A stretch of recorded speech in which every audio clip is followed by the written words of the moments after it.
Nuclear war and me trying to persuade people, don't drink. Take care of yourself, take vitamins, exercise. Your country needs you. I love you, but I'm going to go get a cocktail. I understand.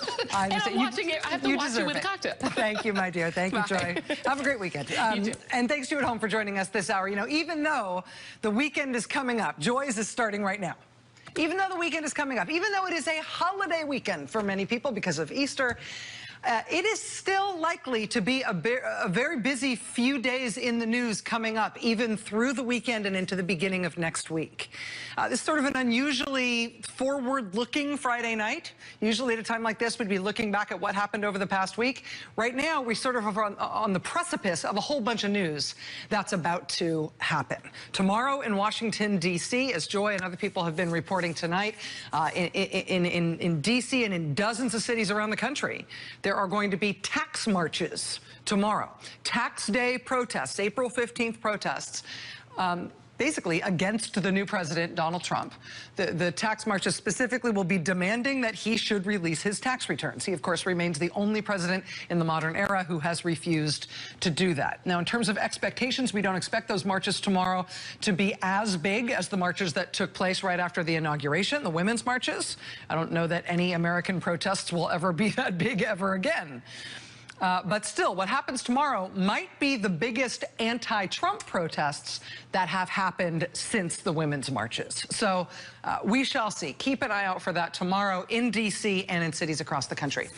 Also, expect over the course of this weekend an increasing pace of legal pressure and media attention and political pressure, maybe protests as well, focusing on the state of Arkansas. Because on Monday night, Arkansas is due to start this remarkable series of double-header executions, right? We talked about this last night. You've probably heard about this in the news. Arkansas has scheduled 8 executions. They plan to kill 8 prisoners over the course of 10 days. Their plan is to kill 2 men a night on 4 different nights over a 10-day period starting on Monday. So far, the courts have blocked 2 of the 8 planned killings, including one of the executions that was planned to be on Monday night. I mean, this is a very unusual plan from Arkansas. No state has done a mass execution like this since capital punishment was reinstated in the 1970s. Arkansas has not executed anybody at all in 12 years. Arkansas has never executed anybody ever with one of the drugs that they are trying to rush to kill all these guys with. I mean, the idea of a double-header execution, even just one double-header execution, let alone 4 of them in a week and a half, that is something that other states with more experience of capital punishment, they have warned against doing that. They say trying to do 2 in one night makes it much, much harder on the execution staff and on the medical teams, particularly if they are inexperienced.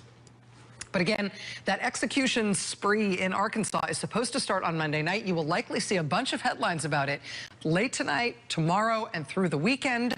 Just tonight, just as I was coming down to the makeup room and then into the studio, just within the last few minutes, a court put in place a temporary restraining order that blocks the use of one of the 3 drugs the state was planning to use for these lethal injections. And the court has just blocked this drug that is not even the most controversial of the 3 drugs they were planning on using. So that ruling was just tonight, just happened within the last hour. The state says they are apparently going to appeal that ruling. So we'll see. Right now, it's a temporary restraining order that says the state can't use for any of those executions one of the drugs it was planning on. Expect the legal wrangling and the appeals and the political pressure and the media attention to stay heavy and to increase over the course of the weekend. Again, Arkansas wanted to start killing those guys on Monday. Right now, it's not clear they'll be allowed to kill any of them.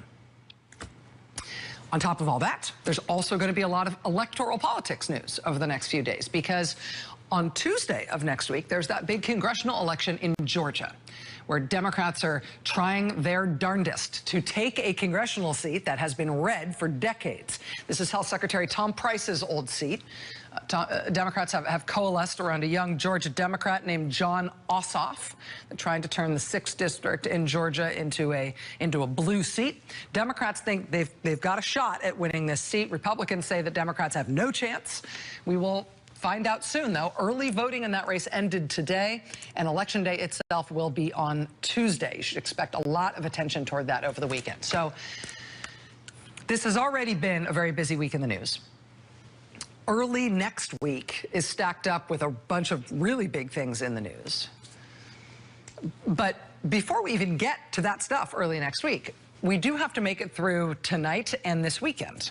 And part of the new uncertainty around that, the reason lots of people in the news business canceled plans for this weekend, and everybody's on call at least, is because this weekend is the birthday of Kim Il-sung, who's the founding president of North Korea. And of course, it's a birthday. It happens every year. But this year, it is happening while we, too, in our country, have a new president. And our new president has just had a particularly balmy week. Balmy as in bombs away, not balmy as in nice weather in Mar-a-Lago this weekend. Last week, Thursday night, the new president abandoned his long-held public emphatic insistence that the United States should not launch attacks on Syria, even if Syria used chemical weapons. Last week, he threw out that long-standing public position, what we believed to be the policy of the United States of America, since he had campaigned on it and he's commander-in-chief. He threw that policy out the window, changed tack 180 degrees, and a week ago last night, launched 59 Tomahawk missiles at a Syrian airbase. Now, this did not represent, apparently, some sort of deliberate change in U.S. policy towards Syria. It now seems clear that that missile strike was, if anything, an abandonment of what had been stated U.S. policy in Syria. Part of the way you can tell that is that that missile strike has been followed by a week of confused, contradictory, all-over-the-map statements from the administration about what that missile strike was for, why the United States did it, what it means about what we're trying to get done in Syria in the larger sense that we now have started shooting missiles at their air bases. I will say, from a White House perspective, it seems that they are less concerned about the criticism of their incoherence on this matter and more just excited about how that missile strike got the president the first good round of press he has had in his entire presidency. I mean, there do remain these niggling questions like, what was that for?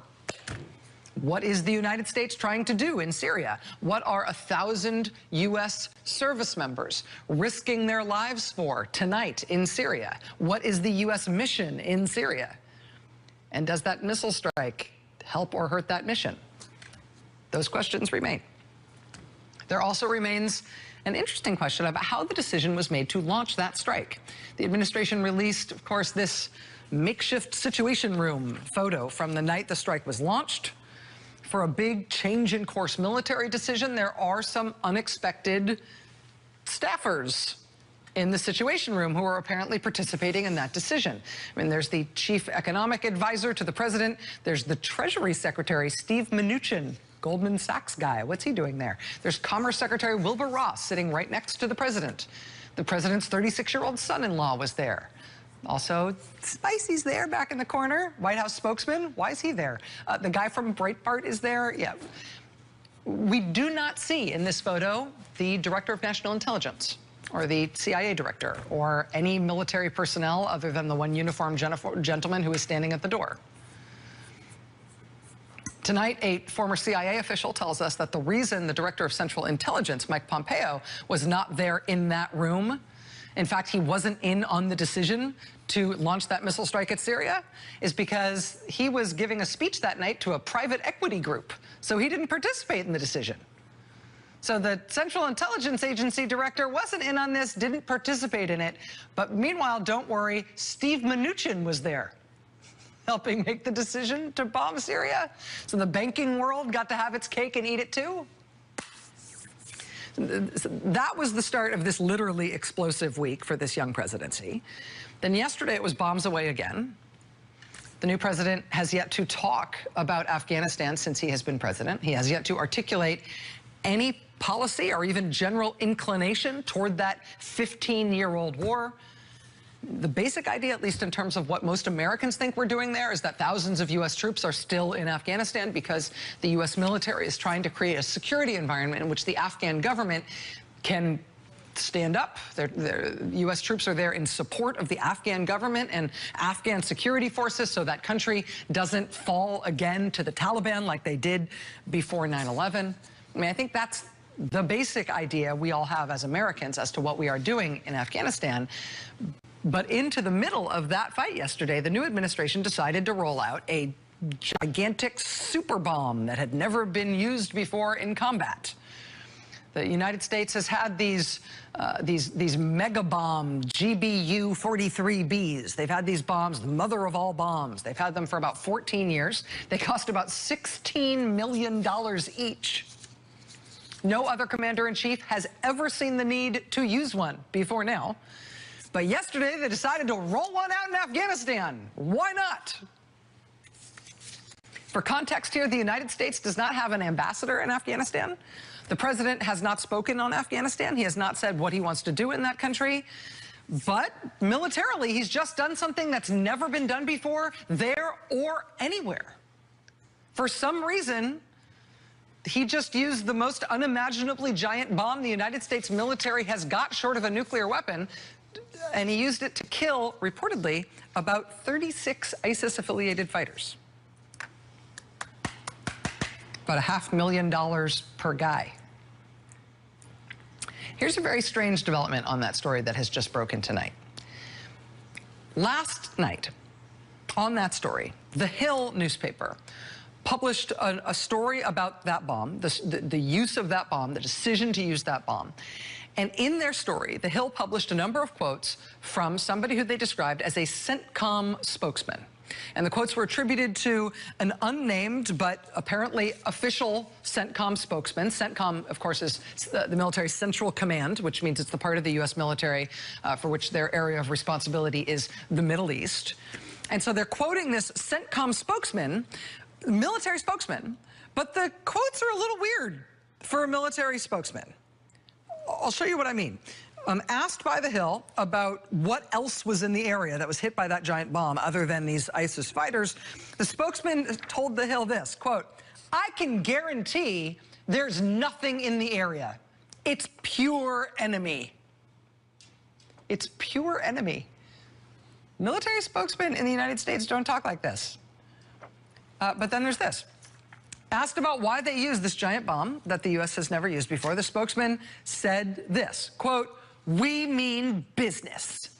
President Trump said prior that once he gets in, he's going to kick the beep out of the enemy.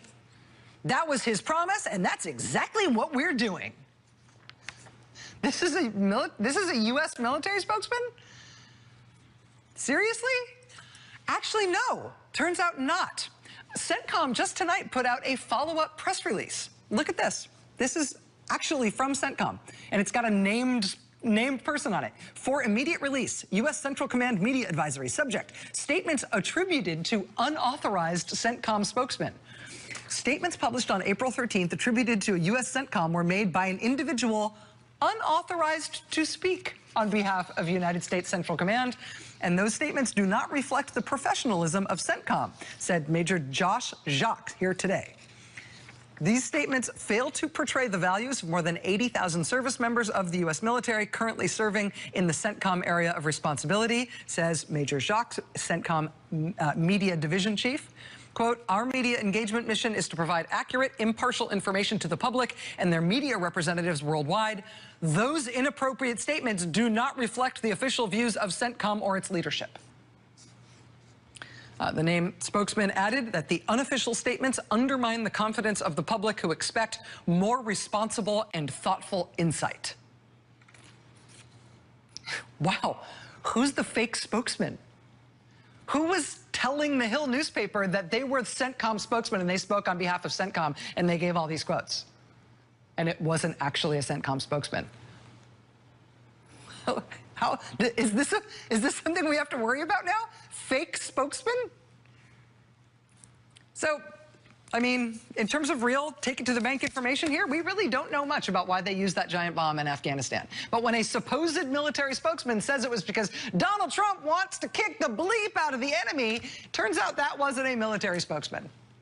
And CENTCOM has now apologized. That itself is very strange. There's that. So no one's quite sure how or why the call to use that particular weapon was made. We're not sure who to trust when we get an explanation about it.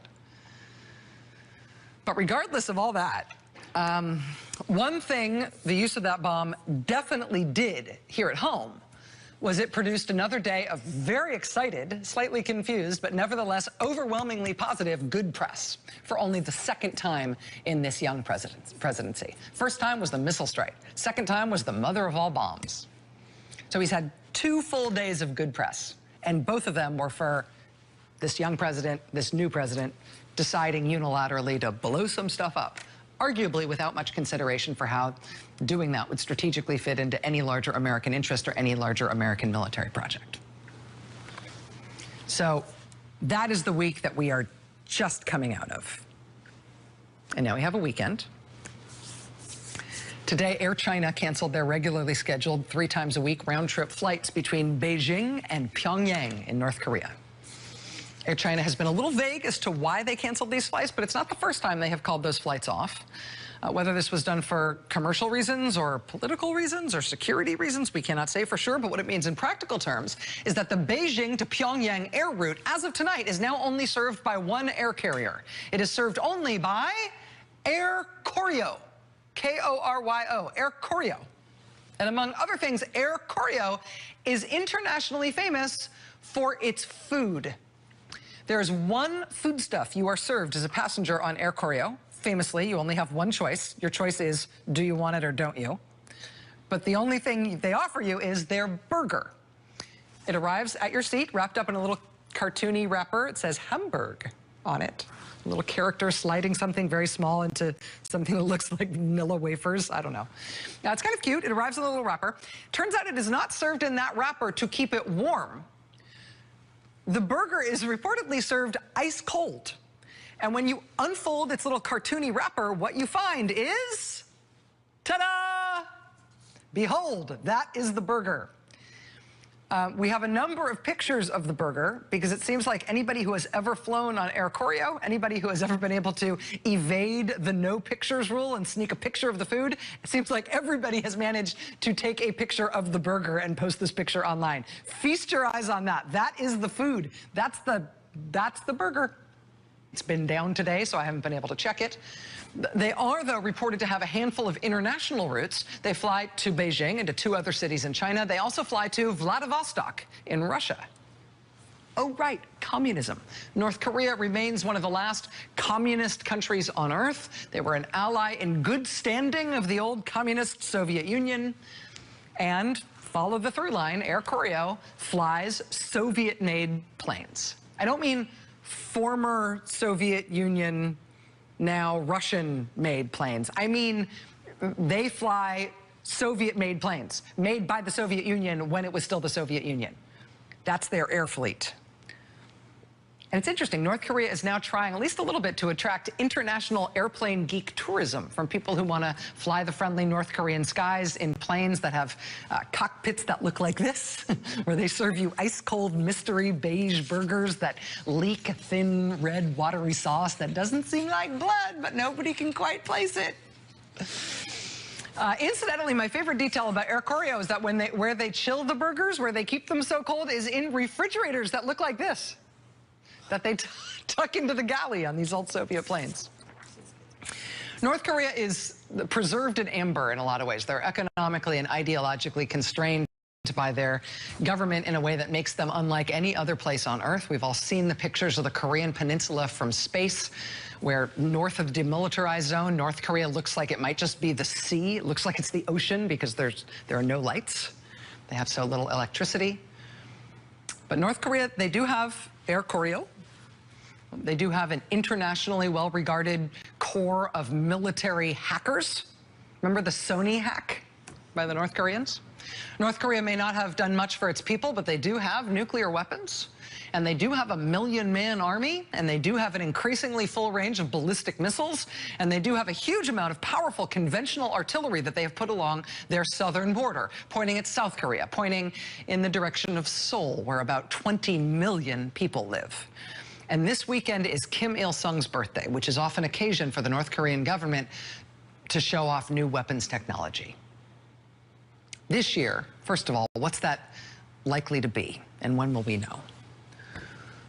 But also, do we expect our own new president to make excellent, well-thought-out decisions for all the right reasons, working from all the best information, with a full appreciation of the delicate strategic sensibilities surrounding this paranoid, slightly insane, armed-to-the-teeth country?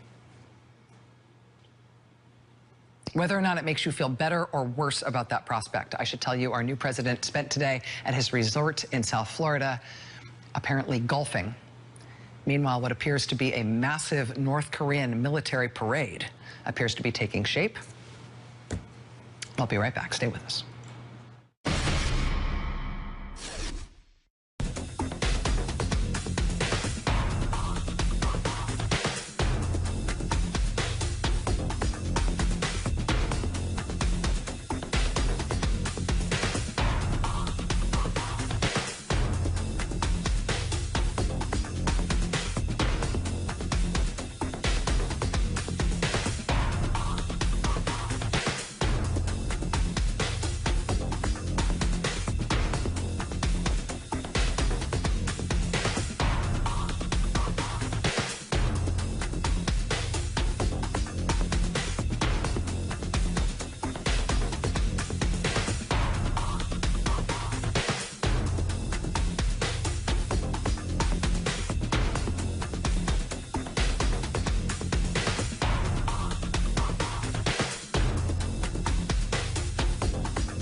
It is evening on the east coast of the United States. It is morning now on the Korean Peninsula. And specifically in North Korea, it is the morning of the birthday of Kim Il-sung, who is the founding president of North Korea. And that means Pyongyang looks like this right now. These are live images, actually. These are the first images we are getting in of what appears to be a very large commemoration. We're expecting this probably to be a large military parade that they will hold in Pyongyang to celebrate that birthday. They do something along these lines, at least something big every year on Kim Il-sung's birthday. But this year, North Korea has also reportedly been on the brink of possibly testing some new weapon. Maybe a new nuclear device, maybe a new long-range missile that could conceivably transport a nuclear device far around the globe. The United States has sent what the president described as a, quote, armada to the waters off the Korean peninsula. I'm not sure that's the word he meant, but there is an aircraft carrier group there. And this is a new American president who has been getting a lot of good press for shooting bombs and missiles places with not much notice over the last week or so. Could be quite a weekend. Joining us now is Sue Mi Terry. She's a former senior analyst on Korean issues at the CIA. Dr. Terry, it's really good to have you here. Thank you. Pleasure. Those images that we just saw from Pyongyang, is that sort of typical in terms of the way this holiday, is commemorated every year? Yes, and they will have a big parade, and we'll see, they will showcase all their missiles and whatever they want to showcase. And it's a big holiday. Is that an important, in terms of those parades, obviously they're putting on display what they want to put on display. Are they conveying implicit threats with those parades? Do they roll out new things that we didn't know they had at those parades? Sure. So, for example, they can roll out an ICBM to show the world that it has an intercontinental ballistic missile that can reach the United States. In terms of their missile capacity already, they have 2- and 3-stage ICBMs that they say they've already developed. Right. What's the state of the sort of U.S. view of that missile capacity? Do we believe they've got actually operational ICBM capacity? Because they have not tested the ICBM that could reach the mainland United States, successfully tested, so we don't know that, but I think they're very close to testing it. Already, our territories in the Pacific, including Guam and Hawaii, Guam and Japan and South Korea, are all under threat, but they have not yet tested ICBM that could reach mainland United States. In terms of this weekend, this holiday, this parade, which seems to be taking shape right now in Pyongyang, and the previous reporting that we've had that there was unusual activity viewed by satellite around some of their launch test facilities. As somebody who worked at the CIA on these issues, what do you think they are planning on doing? How much of an escalation, if any, do you expect from them? Well, they are preparing for 6 nuclear tests. Although, because the whole world is now expecting 6 nuclear tests, they might not decide to test it this weekend. North Korea likes to be the one that surprises the rest of the world. And so they said they will test when they want to test. And there are other holidays coming up, like Korean People's Army anniversary late this month on the 28th.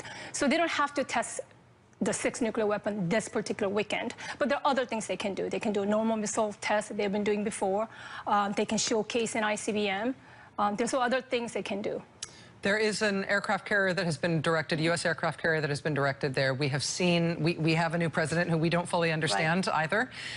He has gotten, I mean, it's weird to bring this up, but I think it's a factor here. He's gotten the first sort of 2 days of good press of his new presidency by doing taking military action against the Syrian government for the first time, taking military action in Afghanistan using a weapon that has never been used before.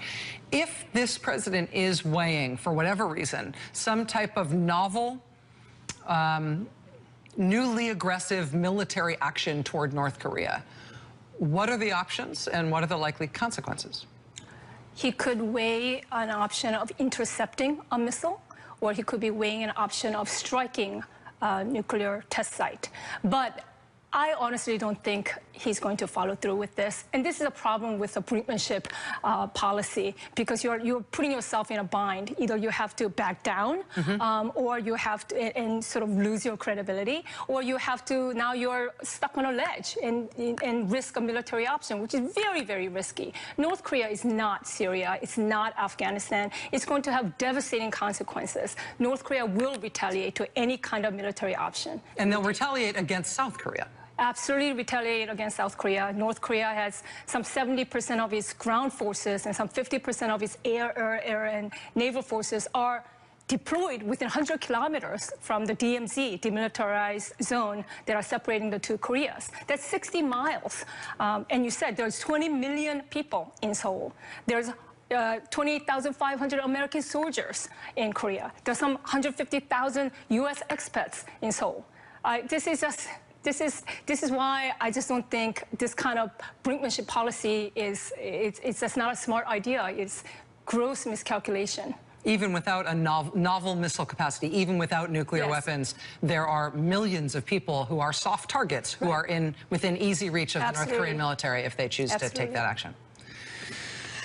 Sue Mi Terry, who's a former senior analyst on Korean issues at the CIA. Dr. Terry, it's very good to have you here. Thank you. Pleasure. Thank you. Appreciate it. All right. Up next, I mentioned a little bit about this at the top, but we do have another breaking news story that we are covering tonight. Seems like Friday night stuff happens late into the evening. God doesn't want anybody to have Fridays off this year. We'll have more on that breaking news story straight ahead. Stay with us.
So late this evening, just as we were getting on the air, we got this breaking news. An Arkansas judge tonight has blocked the state of Arkansas from using one of the lethal injection drugs that the state was planning to use in its record execution spree that was due to start on Monday night. This is the Arkansas situation where that state wants to kill 2 men a night on 4 separate nights for a total of 8 executions in the span of 10 days. Nothing like that has happened since capital punishment was reinstated by the Supreme Court in the 1970s.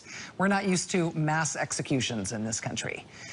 Well, that was controversial enough, but then as of this afternoon, 2 of the 8 executions had already gotten themselves blocked by the courts.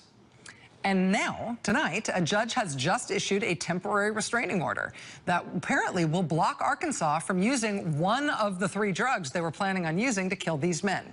It will block them from using a drug that's called vecuronium bromide. The company that makes vecuronium bromide has asked the court to step in. The company is basically not consenting to the use of their drug for this purpose, for these executions. The company said when they realized what the state was planning to do with their drug, they objected. They asked for their drug back. They say the state told them they would get the drug back. The drug would be returned to the company, but then apparently they reneged. And Arkansas still planned on using their vecuronium bromide. And so the company has gone to the courts. And tonight, the court has issued a restraining order in their favor. It remains to be seen what will happen in Arkansas. That execution spree in Arkansas was supposed to start Monday night. Tonight, those killings remain in question, given this last-minute ruling tonight from this Arkansas judge and the 2 prisoners' cases that have been ruled on separately and blocked as executions in separate cases. Joining us now over the phone is Scott Braden. He's the attorney for one of the 8 men in Arkansas who was slated for execution over the next 2 weeks. His client was actually granted a stay by the courts tonight. Mr. Braden, thanks very much for joining us. I know it's a short notice booking for you. Thanks for being here. Thank you. So let me just make sure I've got this right. 2 court rulings tonight. There's this restraining order apparently blocking all the executions by blocking the use of one of the drugs. But before that, tonight, there was a separate order that blocked the execution of your client, Bruce Ward. Do I have that right in terms of the separate cases here? Yes, that's correct. The Arkansas Supreme Court granted our emergency stay of execution tonight so that they can ensure that there's full briefing and the full consideration by the court of the important constitutional issue in Mr. Ward's case, and that is whether he's competent to be executed under the 8th Amendment. So that emergency stay of execution, what sort of time does that buy you in terms of litigating that issue of concern for your client? How long do you expect this stay to be in effect? Well, I expect the Arkansas Supreme Court will consider this matter with the gravity that they do in these issues and that they've always done. And I suspect that the stay that they've entered here is to allow full consideration of this issue, which would contemplate 40 days worth of briefing at least, and probably an oral argument.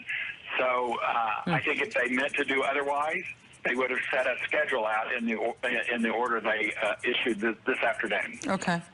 Can I also ask you what your understanding is of the legal fight right now over the use of these specific drugs? The state is planning on using a 3-drug protocol.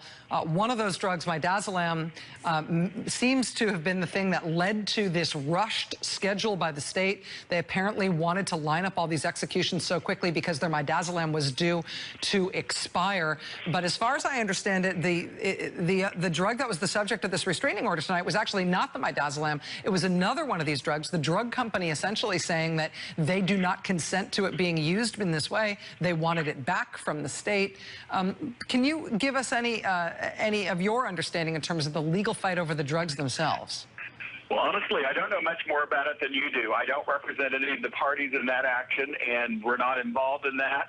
But I think that's right. I think that's the arguments that they've made. But I do know that we've spent 4 days in federal court this week putting on a case showing that midazolam is certainly going to cause a problematic and painful execution and will violate the 8th Amendment. Scott Braden, attorney for one of the 8 men in Arkansas, Bruce Ward, who was slated for execution on Monday. Mr. Braden was able to get his client an emergency stay of execution tonight in the Arkansas State Supreme Court. Mr. Braden, I know this is an incredibly intense time for you and for your client. Thanks for letting us know what's going on. Please stay in touch with us over the course of the weekend as this continues to unfold. Thank you for your interest in this. Thank you. Appreciate it. Again, Arkansas has made a remarkable decision to try to do what is, in effect, a mass execution. They want to kill 8 men in 10 days. We now know that 2 of those executions are off. because of the individual circumstances of those cases. But it looks like, because of this ruling tonight, that all of those executions may be off, at least temporarily, if the state is not able to successfully appeal this restraining order on the use of one of these drugs that they're planning to use to kill all of these men. Fascinating and bizarre story out of Arkansas. Stay with us.